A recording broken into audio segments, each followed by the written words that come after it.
안녕하세요. 예나의 휴먼 레코드입니다. 가정의 달을 맞아서 방정환 선생님에 대해서 준비를 해봤는데요.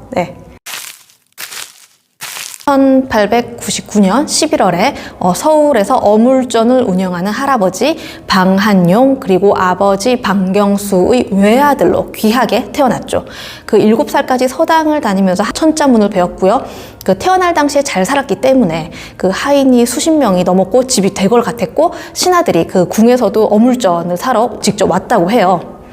그 1905년 정하는 그 2살 많은 삼촌이 보성 소학교에 다니는데 자기도 다니고 싶어서 따라갔다가 갑자기 삭발을 하게 된대요. 그때만 해도 이제 고종 황제가 이제 단발령을 내린 지 10년이 지난 상태였는데 신체 발모는 수지 부모다라고 해서 이제 머리를 자르면 유림들이 난리 나는 줄 알았던 시대였기 때문에 깜짝 이제 할아버지가 놀란 거죠. 머리를 자르고 왔으니까. 그래서 뭐 종아리 몇 대 맞고 소학교에 입학을 했다고 해요. 근데 정한이 10살 되던 무렵 증조부의 사업이 실패하게 되면서 그 재산과 이제 생가를 빼앗기게 되고 대궐 같은 집에서 조그만한 그 쓰러져가는 초가집으로 이사를 가게 된단 말이죠. 이때부터 이제 굶기를 밥 먹듯이 했다라고 하죠. 그리고 이제 쌀을 친척들에게 꾸러 다니고 뭐 그런 게 일상다반사이고 어른들이 돌아올 때까지 배가 고파서 밖에서 기다리다가 뭐 지쳐서 뭐 울었다, 잠들었다. 뭐 그런 가난한 환경이 이제 결혼하기 전까지 지속이 됩니다.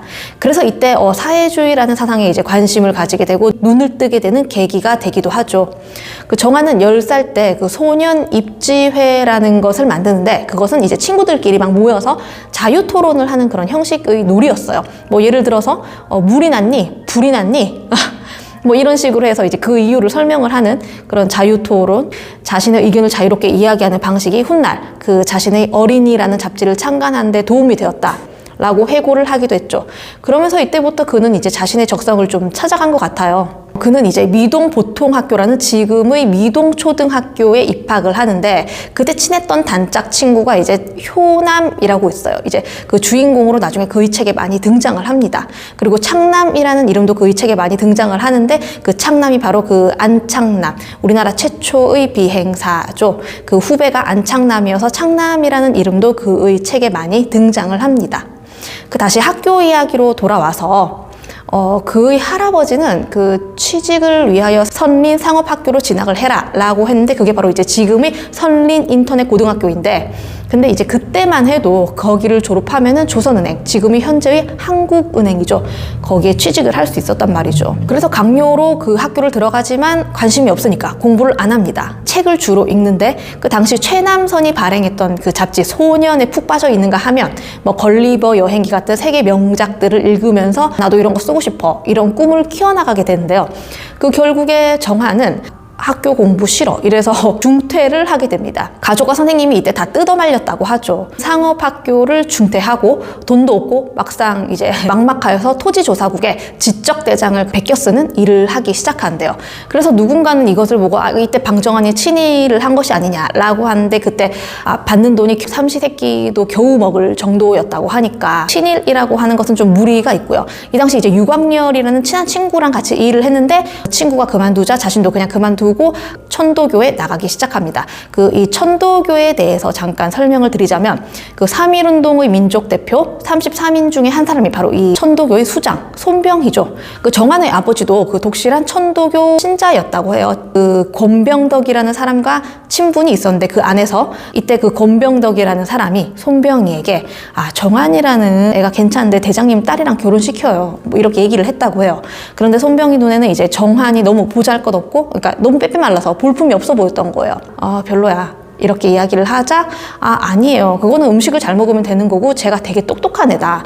결혼하면 좋을 거다. 라고 이제 권유를 해서 결국에 천도교의 수장 손병희의 셋째 딸과 결혼을 하게 됩니다. 이때가 1917년으로 이제 부잣집 동네 제동에서 이제 신혼생활을 하게 됐는데 그가 19살 때였어요.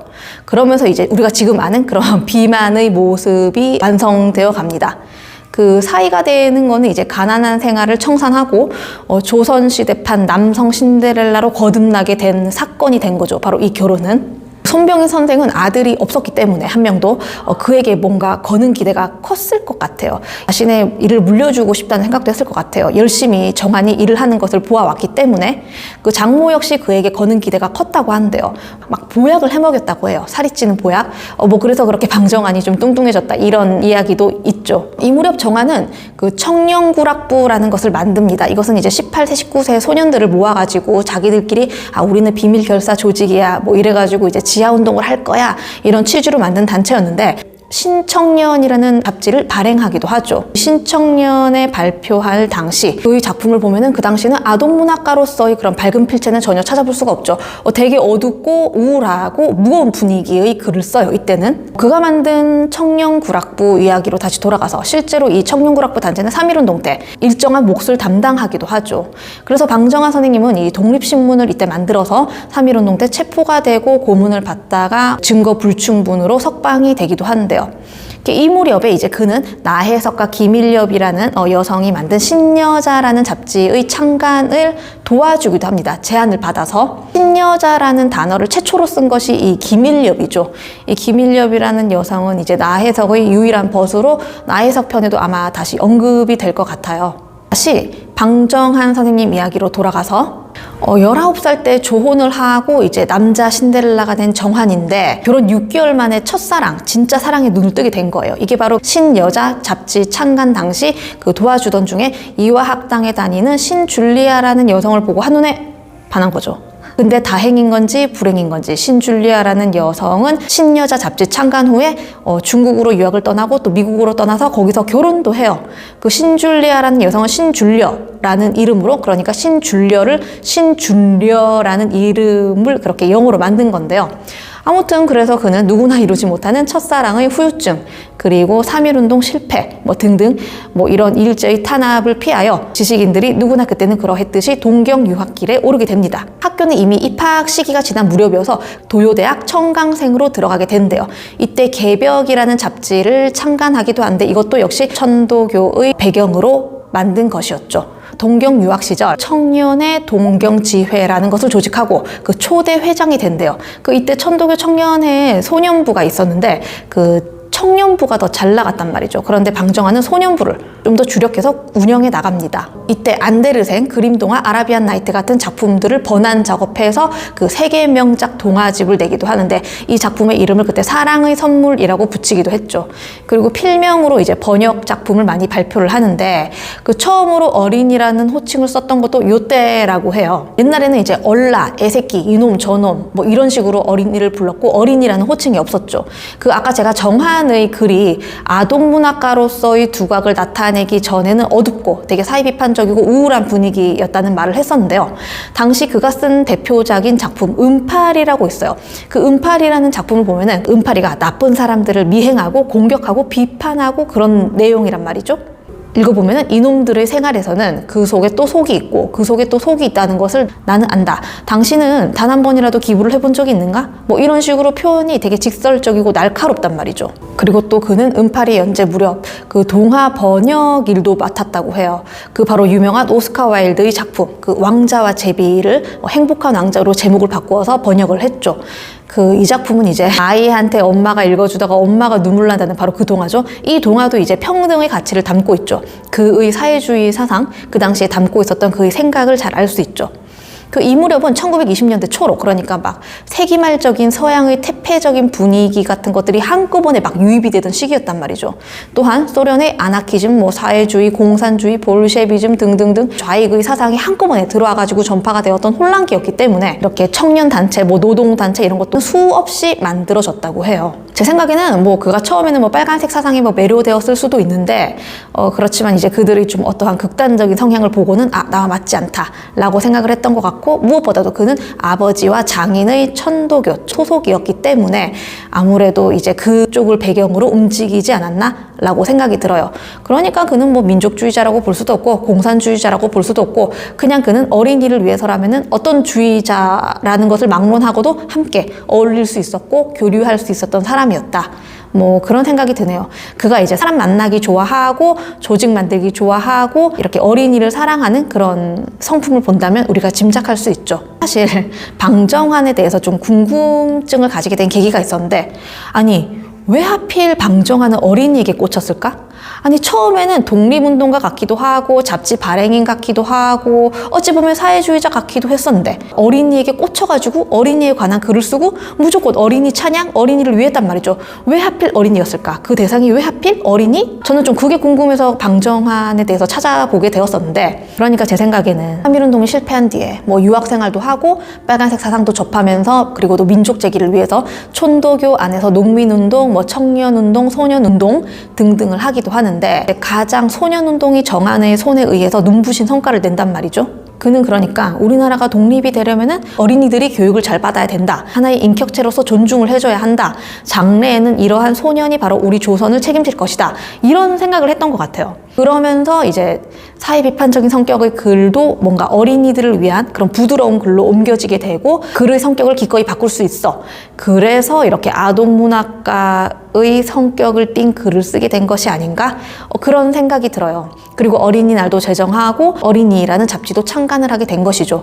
즉 천도교 안에서 그 소년회라는 것을 만든 것이 바로 첫 열매인 셈인데, 그 단체가 만들어지는 게 이제 1921년 5월 1일에 만들어지는데, 1주년이 되던 해 1922년 5월 1일에 대대적인 행사를 이제 조선에서 벌이게 돼요.